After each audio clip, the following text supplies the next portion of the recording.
What's up, guys? Ben Samlak here. Thanks for tuning in. So we're talking about IUL. There's different people debating online. Is an IUL going to be a good thing to have for retirement, or even for other purposes? People are looking into this infinite banking. Different reasons. And two of the things that, from what I've seen within the debate, are clients, when they ask me, they're the fees, number one, and number two is you can't, the money you put in, you don't, you only get the death benefit, not the death benefit plus the money you put in. Unless you have an increasing death benefit, you can get the money you put in plus the death benefit. But that's not really the point. Is, are some of these cons, enough to keep you from wanting to do an IUL? And I think that the pros, and I'll show you this, outweigh the cons. Those are two small cons that I think, when you look at the pros of this in the long run, it's going to make a lot of sense why people would see this as a great option of something to have. Okay, why it makes sense. All right, so let me share my screen. I'm just going to make this simple. To me, it's pretty simple to justify why this makes sense. And so for an IUL, just so you know what it is, it's life insurance. It has a cash value that's growing. It's attached to index, so that's how the money grows. It's the money you're putting in. Part of it covers insurance and fees, and part of it is going to cash value. So you can set this policy up to where it's minimum death benefit and maximum cash value, so that you're using this in that way to grow the cash value for potentially infinite banking. Also for retirement, that to me is one of the biggest and best ways to use an IUL, is saving for retirement, because taxes is going to be huge. This is the number one reason. Taxes. Right now, we're at about 35%, at the higher rate. And in history, I don't know if people know, at one point in our history, taxes were at 94%. So for every 200,000, everything above $200,000 you made, you had to pay 94 90. You only get to keep 6 cents on the dollar. 94%. It's also been, in the 50-60% range, not too long ago. So you can look at the history of taxes in the US, and we've gone up there. So right now we're at 35. So that, in history, it's actually pretty low comparatively of how high it's been. And we have to ask people don't think about that. You're putting your money in retirement in the 401ks, 403bs.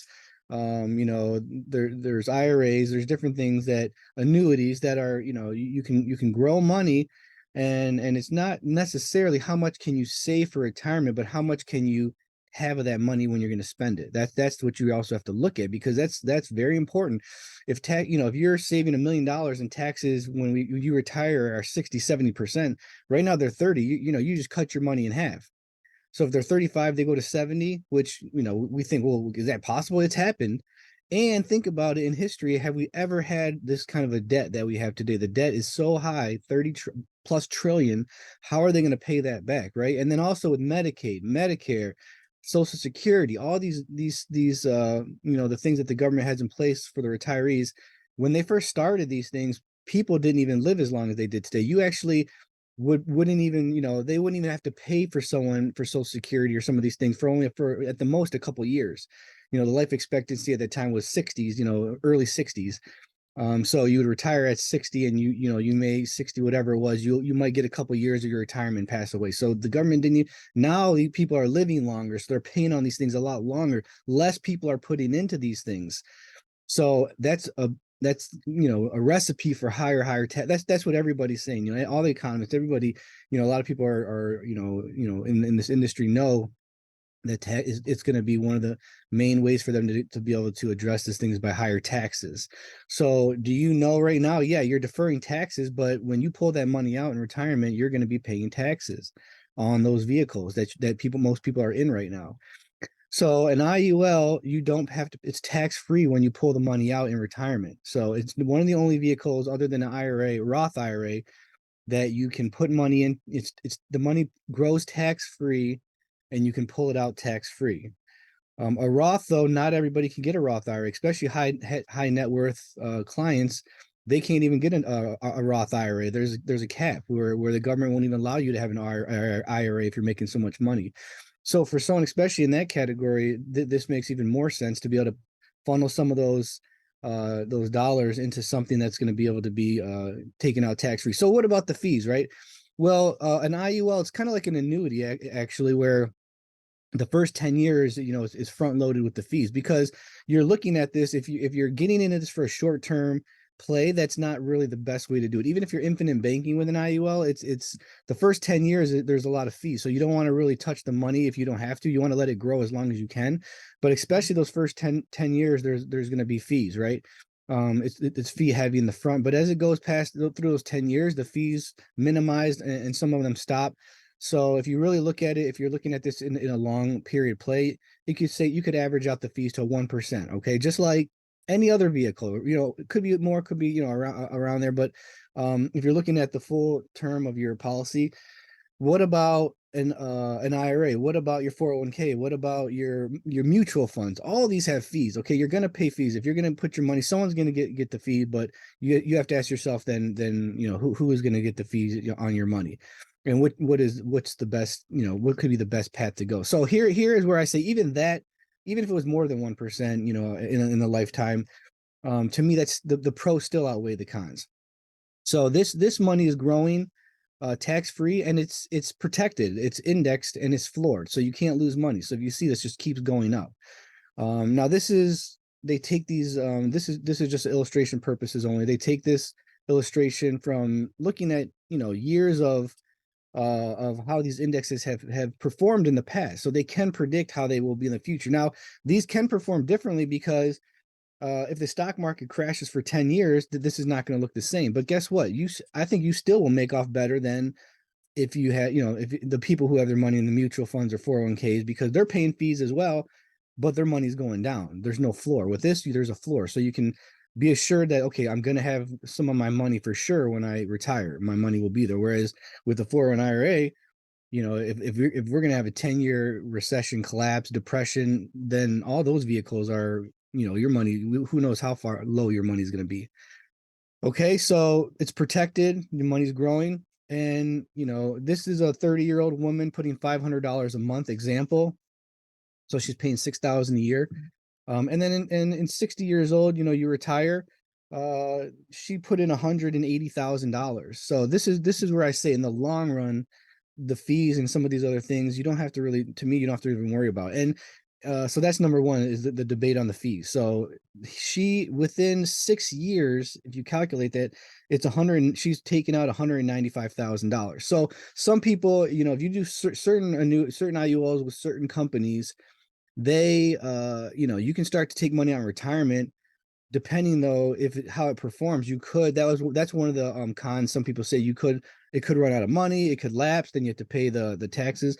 Whereas with this company that I work with, there's guaranteed a rider that's automatically added. You don't have to do anything.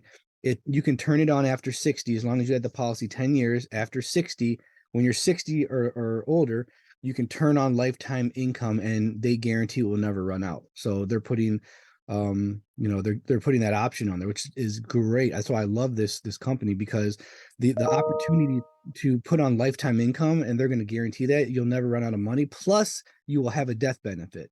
So, you won't run out of money. And so here's where we say, okay, I have 400,000. If I die, my beneficiaries only get 570. They don't get the 400 plus the 570. And now if you made this an increasing, it does increase as the policy grows automatically. But think about this. Okay, you only put in 180,000. You no longer have to pay any more.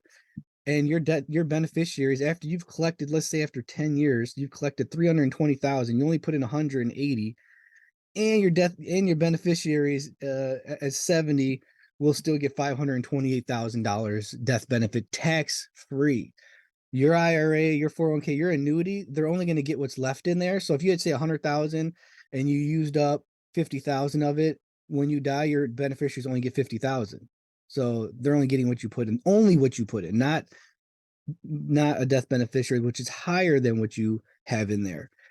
That so they're getting that, and the money they have is susceptible to taxes, in a tax, a state tax or something like that. Potentially your beneficiaries won't even get that full 50,000, depending on how it's how you have it structured or where it's at. But this is tax free, 528,000. Now Here's the other thing is if you guys get sick, this doubles as long-term care.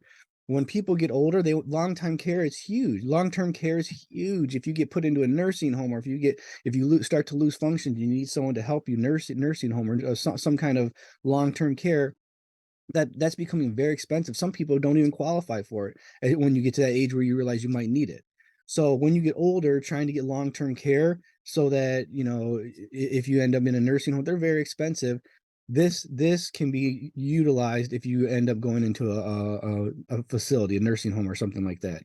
So that 528,000, let's say you at age 70, something happens, you have a stroke, something happens, you end up going into a nursing home because you can't, you need to be taken care of, then this becomes long-term care for you. You have it available. So these things, to me, the pros just outweigh the cons. I mean, you can try to find, something that performs a lot less aggressively, that gives you a little more guarantees, but I don't want that. I want something that I know, if the markets are doing well, which they have in the last 100 years. If you look at the S&P 500, it just keeps going up. It goes up like this, up and down. But so in that case, even if it comes all the way down, but then continues to go up again, you're gonna participate in those gains. And that's why these things, can perform so well.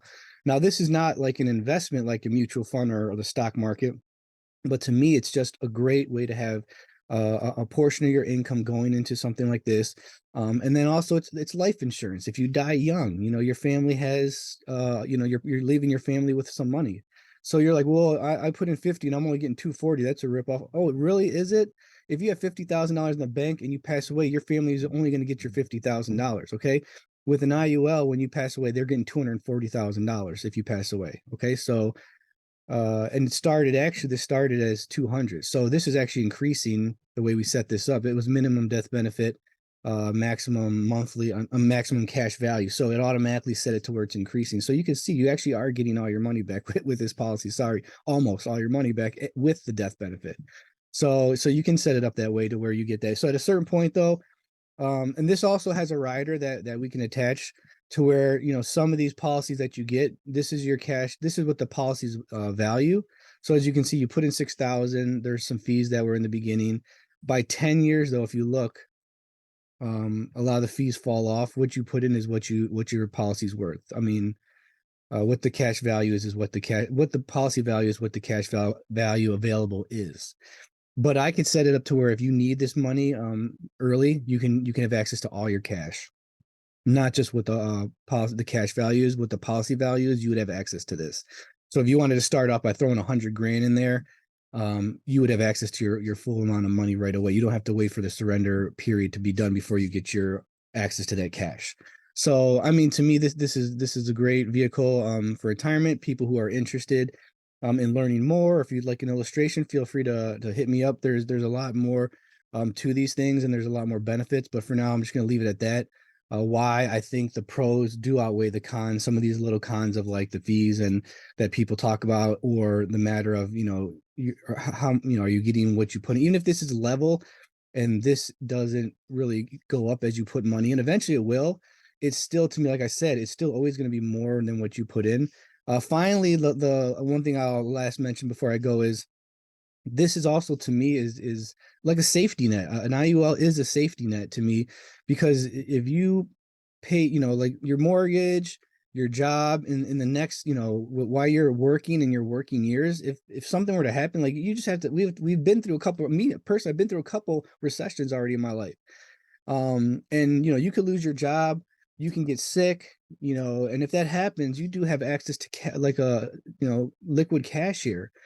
Whereas, your 401ks, your IRA, some of these things, 403bs, they're very strict on what you can take out. So if usually you're going to want to take money out there when the economy is doing bad. If there's a recession, the stock market's down, you need money, you lost your job, you're going to go try to take that out of your 401k. That's the worst time, because that's when your 401k is at its lowest, most likely, and you're pulling money out and you're paying fees and you're paying taxes. So that is not a great vehicle to have for a safety net. Those retirement accounts, you don't have to pull from those. This is something you can pull from, get you by, pay your mortgage, pay your food, your cell phone.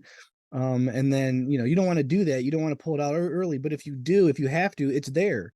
And then you can, as long as you're making the minimum, you don't have to pay 500 a month. As long as you're making the minimum life insurance payment, which will depend on your policy, your age, and everything, then this thing keeps going, and actually, if you pull out, say, 30 to pay your bills, 80 is still growing. You're not taking money out of your policy value. That keeps growing and compounding. You're borrowing from your cash value. It's kind of like the equity in your home. If you have a home, it's like a refi pull, cash pullout. So if you refi your home, some people would say it's 200,000, you refi it, but you're pulling out some of the equity. You have 100,000 in equity. They let you have 30,000. Your home's still worth 200,000.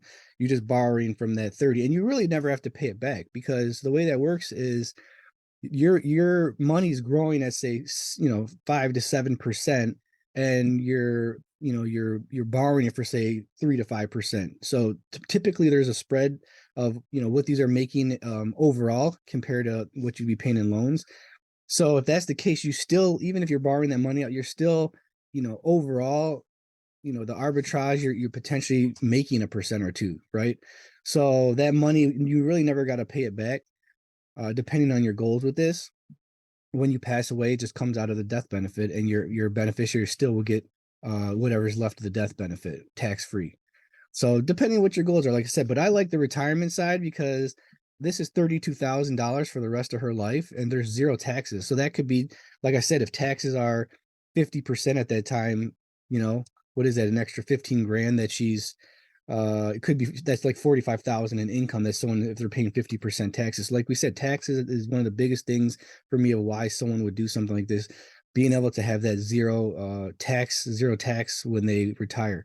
Not only that, if you pull out of your annuity, you're paying taxes, but it's also putting you overall in a higher tax bracket. So it's you're going to run out of money faster, right? Because the more money you're pulling out, it's taxed, you need more of it, so you're pulling more of it out. That puts you in higher tax brackets, and just, it's like a snowball in the opposite direction. Whereas this is snowballing in a positive direction. And like I said, even if you could pull out a certain amount of years, you're breaking even. Then after that, it's all gravy.